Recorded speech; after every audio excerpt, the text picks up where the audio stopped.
तो hello guys, कैसे हैं गाइस? आई होप कि आप सब बढ़िया होंगे। और तो गाइस अभी हम लोग निकले हैं अपने घर से। थोड़ा सा सोचा कि रमज़ान का असल मज़ा ले लेते हैं। हम और कैफ और आदिल है और फैजान। कहाँ जा रहे हैं गाइस? चौराहा पे फुलबाड़ी। असल मज़ा लेने, असल मजा रमज़ान लेंगे का। सीड चाय का तब मजा आवेगा पीकर। आप लोग चलो गाइस दिखाते हैं आप लोग को। पीछे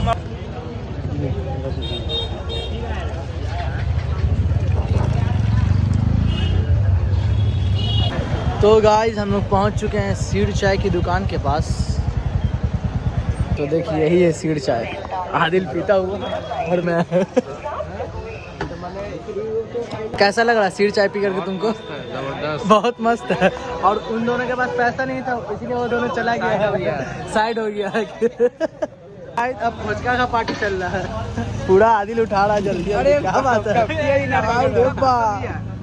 ला भाई खा लेता।